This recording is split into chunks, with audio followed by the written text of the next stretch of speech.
victim of a crime, you would naturally turn to your local police department. But what if you needed their help to investigate police abuse?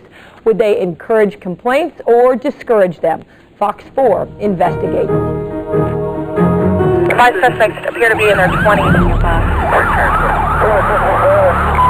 2052-318, call patch has been upgraded to an emergency. Put your hands on your head! It happens more often than you think.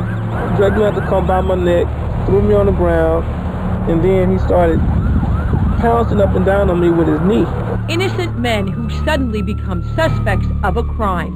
Shut the up! Shut up! You don't ask any questions here. We ask all the questions, and all you do is answer. North Texans who say their rights were violated by the men who are supposed to protect us. One of them told me, he said, "You don't understand. We can do whatever we want to do out here." In all 3 of these cases, the victims sued for police abuse. There were witnesses who say they saw what happened. Eventually, the case is settled. But what if there were no witnesses? What if it was your word against an officer's? What if you needed the police department's help to investigate police abuse? Stand by for Neptune. Vehicle. We visited 40 police and sheriff's departments across North Texas with a simple request. We didn't have a complaint, didn't want to file one. We just wanted information about the steps an average citizen would take if he or she wanted to file a complaint. Real quick, if somebody had a complaint about an officer. At some stations, investigator Paul Parker, working undercover for Fox 4, was in and out in a matter of minutes. It can be done by writing a letter? Yes, sir. Writing a letter to the attention of the chief or deputy chief. Chief or deputy chief? Yes, sir. At these police stations, there were no prying questions, just helpful information. You can mail it in. You can bring it in. Okay. I mean, I can talk to you about it, and we can sit down and write it out right now. I mean, whatever's most convenient for you. These officers were courteous and helpful, but at other stations, Parker was met with hostility. You don't seem to understand. Between 6 p.m. and 6 a.m., this is my city. I'm in charge of this city. I'm in charge of every police officer that is on the street right now. When Parker wouldn't give any details, this officer refused to call in his supervisor. If you came in here all bloodied up because you're brutalized, whatever, that'd be a little different. We'd be paging lieutenants to come up. Some delivered an intimidating message. If you make a wrong statement on something that happened, they'll file on you. Okay. And then the officer can sue you. And this sergeant even took the law into his own hands. State law says, if I ask you for ID, you're the ID to me. And that's Texas law? Yes, sir, it is. It was a Thursday night when Paul Parker visited the Kaufman County Sheriff's Department. Even though Parker said he only wanted information about how to file a complaint, Sergeant Billy Valentine demanded details. You need to speak with me first. Who was the deputy? I just want to know, is it a form somebody can take, you know? I'll fill it out. No, there's nothing you can take. But that isn't correct information. The Kaufman County policy states a citizen can mail in a complaint, call the sheriff, or contact an outside agency to complain. Parker wasn't given any of those options. You need to speak with me. I'm the supervisor. I'm the one in charge.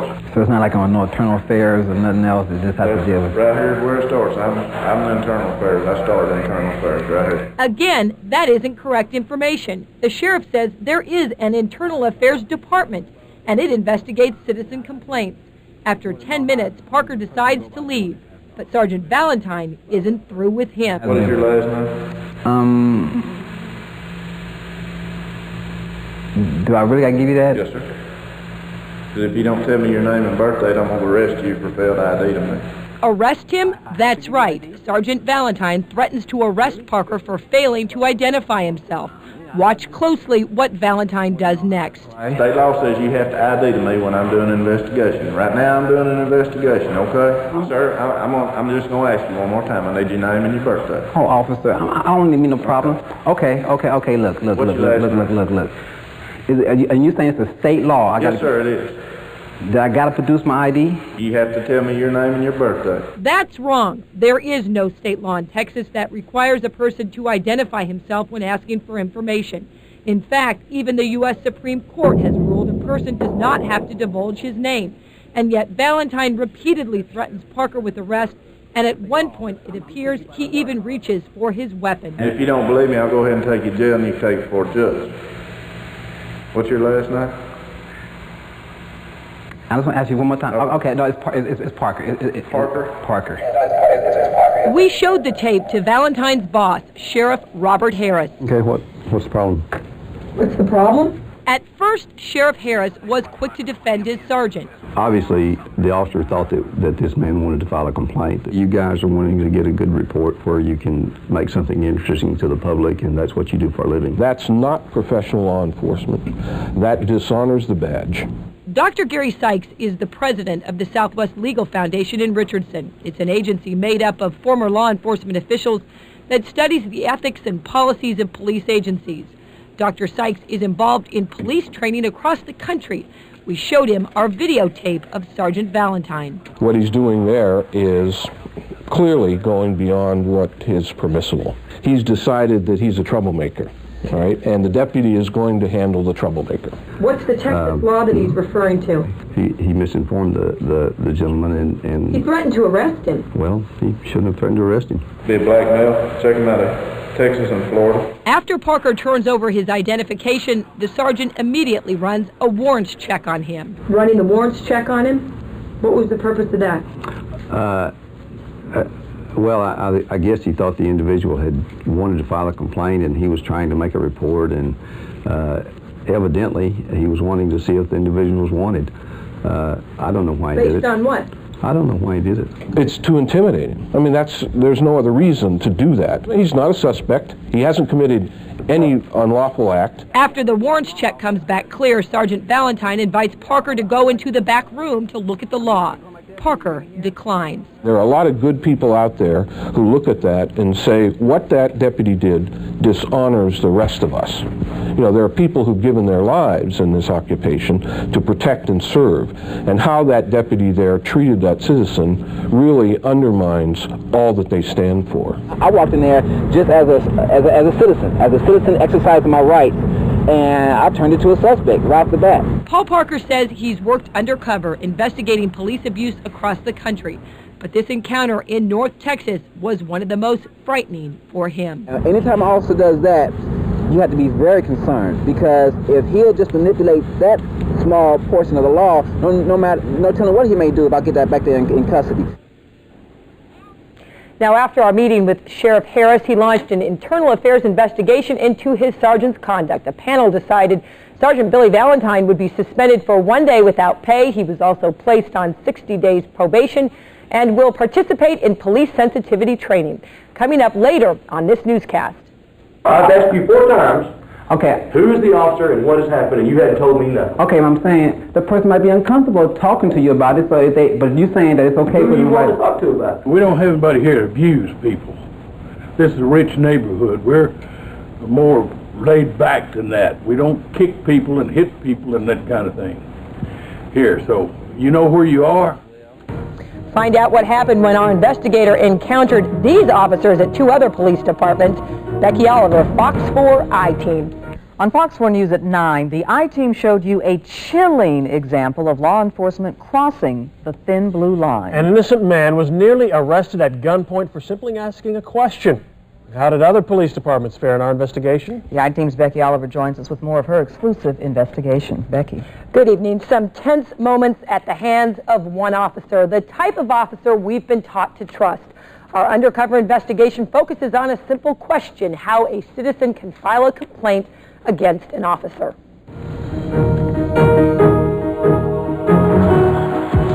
Just walking into a police station for most people can be intimidating. Now, imagine going to file a complaint about one of the officers who works there. In many departments we visited, the supervisors were courteous and played by the book. That's the address right there, and that's the main phone number that you can call if you have any questions. You needed an employee complaint form? Yes. Okay. There's the form.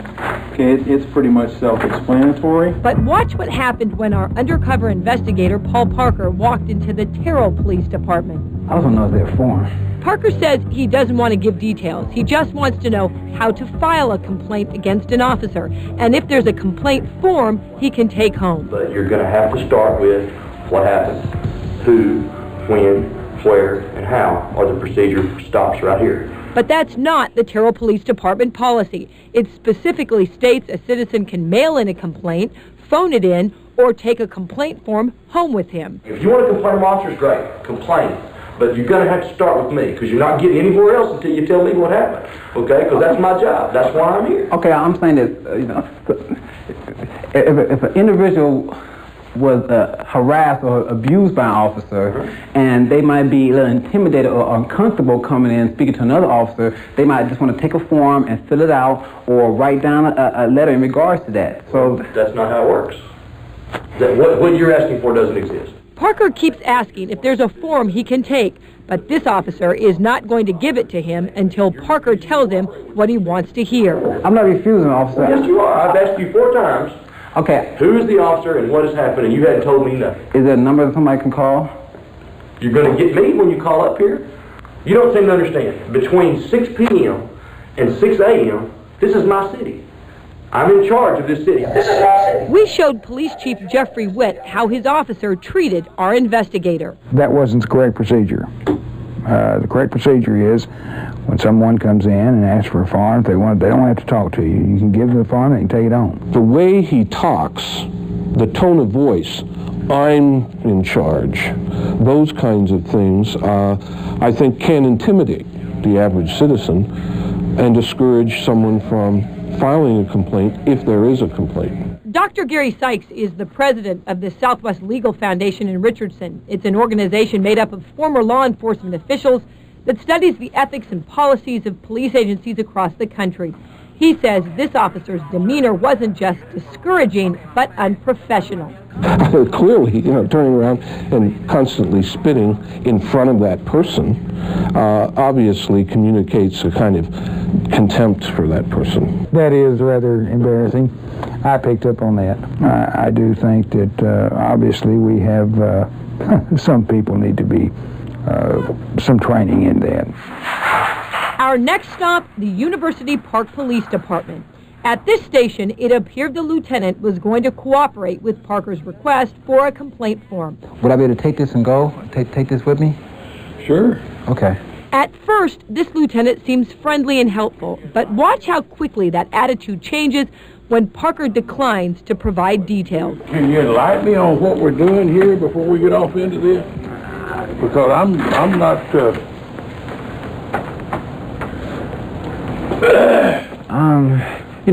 like I said, I just came in to see, situation of police abuse.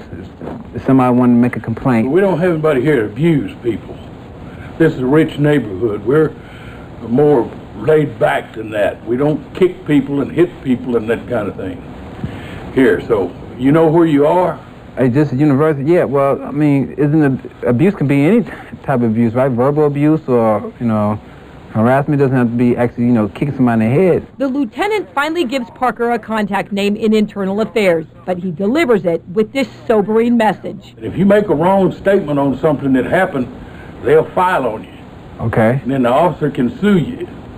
And I'm not trying to intimidate you, okay? It's almost as if you're threatening them if in fact the investigation finds that there's no allegation. And technically that's not true. It's one thing to inform that person about possible repercussions. It's another thing to emphasize it as part of taking the complaint. When Parker presses for the form again, the lieutenant changes his mind. Can I still get a form? No. No. All right. Did it happen here in the city?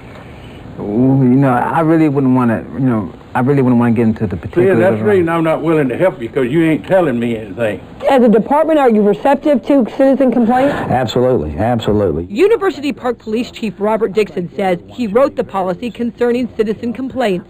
After watching our videotape, he believed our investigator confused his officer by being so vague. I think that the questions he asked this guy caused him to be very defensive and probably not react as I think he should have reacted. And the rich neighborhood comment? I don't think it'd be good to say, hey, we're a rich city out here, we don't hit people, Well, the truth is, I don't have any physical abuse cases in a long, long, long while.